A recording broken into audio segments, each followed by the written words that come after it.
আসসালামু আলাইকুম। আপনারা শুনছেন সর্বশেষ আন্তর্জাতিক সংবাদ। শুরুতে শিরোনাম পরে বিস্তারিত। মার্কিন ঘাঁটি ও জাহাজে পাল্টা হামলার হুঁশিয়ারি ইরানের। ইরাকের মরুপ্রান্তরে ইসরায়েলের গোপন ঘাঁটি, বেরিয়ে এলো চাঞ্চল্যকর তথ্য। ইউক্রেন যুদ্ধে রাশিয়ার 3,52,000 সেনা নিহত। আরও জানিয়ে দিব, তামিলনাড়ুর মুখ্যমন্ত্রী হিসেবে শপথ নিলেন বিজয়। যুদ্ধবিরতির মধ্যেই লেবাননে ইসরায়েলের ব্যাপক হামলা, নিহত আরও ৩৯। সর্বশেষ থাকছে, ভারতের বিরুদ্ধে যুদ্ধে পাকিস্তানকে সহায়তার কথা জানালো চীন। দর্শক, শুনছিলেন সংবাদ শিরোনাম। এবার জানিয়ে দিব বিস্তারিত সংবাদ। তবে তার আগে অনুরোধ থাকবে, ভিডিওটিতে একটি লাইক দিন এবং ভিডিও সম্পর্কে আপনাদের গুরুত্বপূর্ণ মতামত কমেন্ট করে জানিয়ে দিন। মার্কিন ঘাঁটি ও জাহাজে পাল্টা হামলার হুঁশিয়ারি ইরানের। ইরানের তেলবাহী ট্যাঙ্কার কিংবা বাণিজ্যিক জাহাজে হামলা বা বাধা দেওয়া হলে মধ্যপ্রাচ্যে থাকা মার্কিন ঘাঁটি ও শত্রুপক্ষের জাহাজে সরাসরি পাল্টা হামলা চালানো হবে বলে হুঁশিয়ারি দিয়েছে ইসলামিক রেভলিউশনারি গার্ড কোর। শনিবার প্রকাশিত এক বিবৃতিতে আইআরজিসি জানায়, ইরানের জাহাজগুলোকে লক্ষ্য করে যে কোনো সামরিক পদক্ষেপের জবাব কঠোর এবং তাৎক্ষণিকভাবে দেওয়া হবে।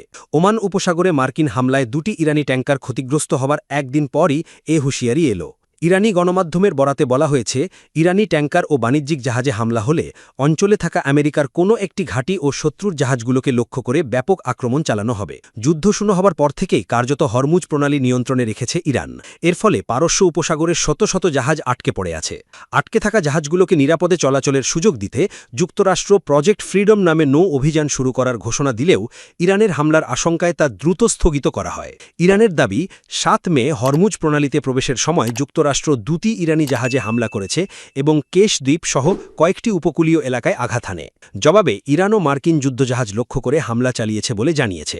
অন্যদিকে মার্কিন সামরিক বাহিনীর দাবি, ইরান তাদের 3টি ডেস্ট্রয়ার লক্ষ্য করে মিসাইল ও ড্রোন হামলা চালিয়েছিল। এর প্রতিক্রিয়ায় ইরানের মিসাইল ও ড্রোন স্থাপনাগুলিতে পাল্টা আঘাত হানা হয়। পরদিন যুক্তরাষ্ট্র জানায়, তাদের আরোপিত নৌ অবরোধ অমান্য করে ইরানি বন্দরের দিকে এগিয়ে যাওয়া 2টি খালি তেলবাহী জাহাজে হামলা করা হয়েছে। ইরানের দাবি, এতে একটি ট্যাঙ্কারে আগুন ধরে যায় এবং 1 নাবিক নিহত হন এবং আরও 10 জন আহত হন। একই সময়ে সংযুক্ত আরব আমিরাত জানিয়েছে, তারা ইরান থেকে ছোড়া 2টি ব্যালিস্টিক মিসাইল ও 3টি ড্রোন ভূপাতিত করেছে। এদিকে ইরানের পররাষ্ট্রমন্ত্রী আব্বাস আরাকুচি অভিযোগ করেছেন, প্রতিবার কূটনৈতিক সমাধানের সম্ভাবনা তৈরি হলেই যুক্তরাষ্ট্র বেপরোয়া সামরিক পদক্ষেপ নেয়। তবে উত্তেজনা বাড়লেও যুদ্ধবিরতি এখনও বহাল রয়েছে বলে দাবি করেছেন মার্কিন president Donald Trump. Wall Street জার্নালের প্রতিবেদন। ইরাকের মরুপ্রান্তরে ইসরায়েলের গোপন ঘাঁটি, বেরিয়ে এলো চাঞ্চল্যকর তথ্য। ইরানের বিরুদ্ধে বিমান হামলা চালানোর জন্য ইরাকের মরুপ্রান্তরে গোপন সামরিক ঘাঁটি স্থাপন করেছে ইসরায়েল। শনিবার দ্য ওয়াল স্ট্রিট জার্নালের এক প্রতিবেদনে জানানো হয় এমন তথ্য। গত 28 ফেব্রুয়ারি ইরানের বিরুদ্ধে যুক্তরাষ্ট্র ও ইসরায়েলের যৌথ আগ্রাসনের ঠিক আগে এই ঘাঁটি নির্মাণ করা হয়। প্রতিবেদনে বলা হয়, বিষয়টি সম্পর্কে অবগত রয়েছে ওয়াশিংটন। এই ঘাঁটি ইসরায়েলি বিশেষ বাহিনী এবং বিমান বাহিনীর রসদ সরবরাহ কেন্দ্র হিসাবে কাজ করত। সেখানে ভূপাতিত ইসরায়েলি পাইলটদের উদ্ধারের জন্য অনুসন্ধান ও উদ্ধারকারী দলও মোতায়েন ছিল। প্রতিবেদনে বলা হয়, মার্চের শুরুতে একজন স্থানীয় মেষপালক প্রত্যন্ত অঞ্চলে সন্দেহজনক হেলিকপ্টারের আনাগোনা সম্পর্কে কর্তৃপক্ষকে সতর্ক করেন। বিষয়টি তদন্তের জন্য সেখানে ইরাকি সেনা পাঠানো হয়, কিন্তু ইসরায়েলি বাহিনী তাদের ওপর বিমান হামলা চালায় এবং সেনারা পিছু হটতে বাধ্য হয়। এর ফলে সার্বভৌম ইরাকি ভূখণ্ডে তেলাবিবের গোপন অভিযানের বিষয়টি প্রকাশিত হয়নি। মার্চের শেষের দিকে জাতিসংঘে দায়ের করা একটি অভিযোগের উদ্ধৃতি দিয়েছে জার্নাল। ইরাকের অভিযোগ, এই হামলায় বিদেশি বাহিনী জড়িত ছিল। দায় যুক্তরাষ্ট্রের ওপর চাপিয়েছিল দেশটি। ওয়াল স্ট্রিট জার্নাল বিষয়টি সম্পর্কে অবগত এক সূত্রের বরাত দিয়ে জানিয়েছে যে এই হামলায় যুক্তরাষ্ট্রের কোনো সম্পৃক্ততা ছিল না। সূত্র প্রেস টিভি। ইউক্রেন যুদ্ধে রাশিয়ার 3,52,000 সেনা নিহত হয়েছেন। শনিবার এই পরিসংখ্যান প্রকাশ করেছে রুশ গণমাধ্যম মেদুজা ও মিডিয়া জোনা। দ্বিতীয় বিশ্বযুদ্ধের পর এই যুদ্ধ ইউরোপের সবচেয়ে প্রাণঘাতী সংঘাতে পরিণত হয়েছে। এই পরিসংখ্যানে চলতি বছর রণাঙ্গনে নিহতদের অন্তর্ভুক্ত করা হয়নি। এছাড়া এতে বিদেশি যোদ্ধা এবং অধিকৃত ইউক্রেনীয় ভূখণ্ডে গঠিত মিলিশিয়া বাহিনীতে রাশিয়ার পক্ষে যুদ্ধ করা সেনাদের মৃত্যুর সম্পূর্ণ চিত্র এতে অন্তর্ভুক্ত হয়নি। ওয়াশিংটন ভিত্তিক think tank centre for strategic and international studies জানুয়ারিতে জানিয়েছিল 2025-এর শেষ নাগাদ এই যুদ্ধে আনুমানিক 3,25,000 রাশিয়ান সেনা এবং 1,40,000 ইউক্রেনীয় সেনা নিহত হয়েছেন। এদিকে রাশিয়া যুদ্ধক্ষেত্রে সেনা সরবরাহ অব্যাহত রাখতে নতুন নতুন পন্থা অবলম্বন করছে। এর মধ্যে রয়েছে আফ্রিকা এবং বিশ্বের অন্যান্য অঞ্চল থেকে যোদ্ধা আনার জন্য নতুন করে প্রচেষ্টা শুরু করা এবং মস্কোর ক্রমবর্ধমান ড্রোন বাহিনীর জন্য রুশ বিশ্ববিদ্যালয়ের ছাত্রদের নিয়োগের উদ্যোগ। সূত্র নিউ ইয়র্ক টাইমস। তামিলনাড়ুর মুখ্যমন্ত্রী হিসেবে শপথ নিলেন বিজয়। তামিলনাড়ুর নতুন মুখ্যমন্ত্রী হিসেবে শপথ গ্রহণ করেছেন চন্দ্রশেখর জোসেফ বিজয় বা বিজয় থালাপাতি। রবিবার সকালে চেন্নাইয়ের জওহরলাল নেহরু ইনডোর স্টেডিয়ামে তার শপথ অনুষ্ঠান হয়। অভিনেতা থেকে রাজনীতিতে আসা 51 বছরের বিজয়ের দল তামিলাগা ভেত্রি কাজাগাম সাম্প্রতিক বিধানসভা নির্বাচনে 234টির মধ্যে 108টি আসনে জয়লাভ করে।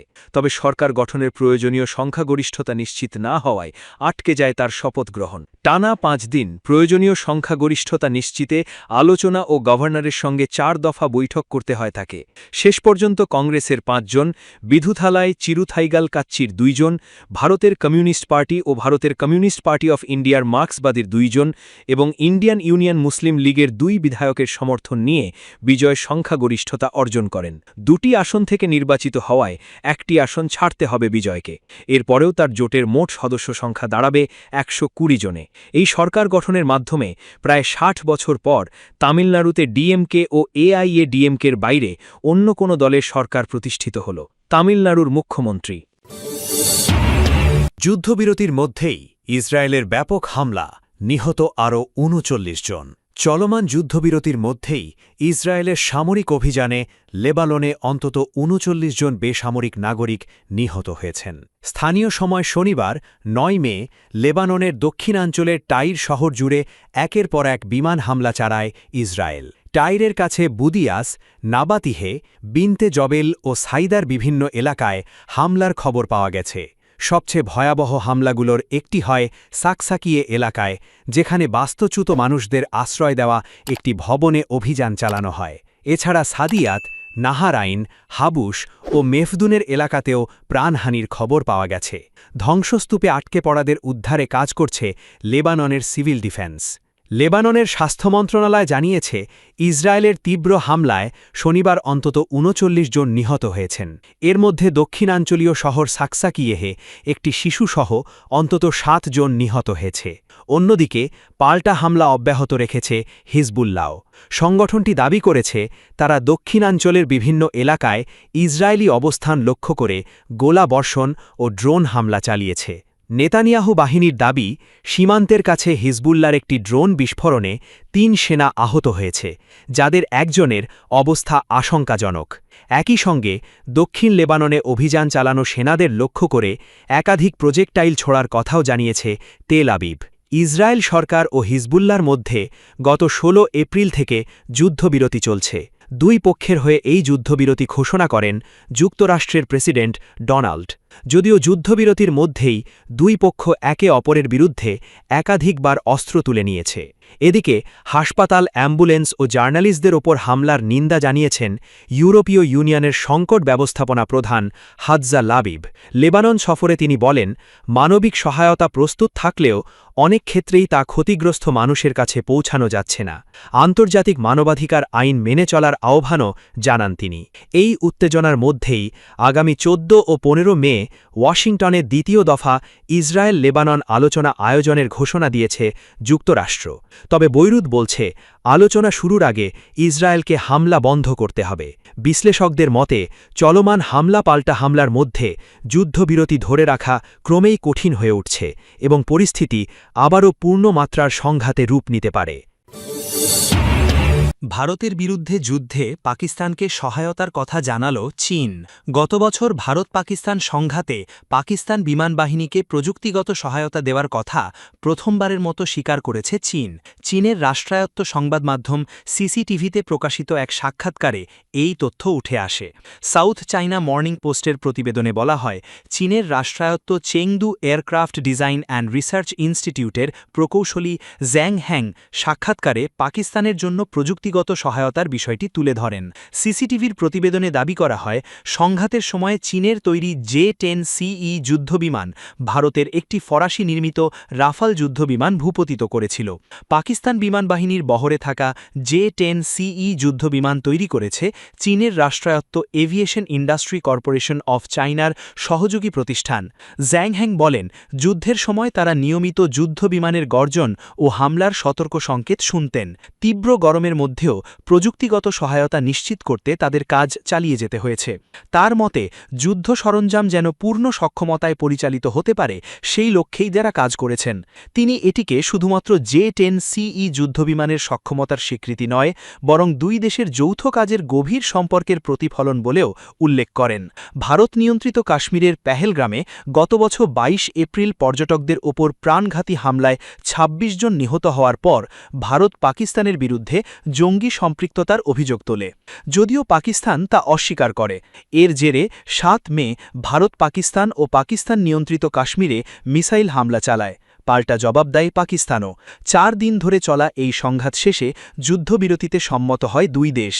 এর আগে ভারতের সেনাবাহিনীর উপপ্রধান অভিযোগ করেছিলেন, সংঘাত চলাকালীন চীন পাকিস্তানকে ভারতের গুরুত্বপূর্ণ সামরিক অবস্থান সম্পর্কে তাৎক্ষণিক তথ্য সরবরাহ করেছিল।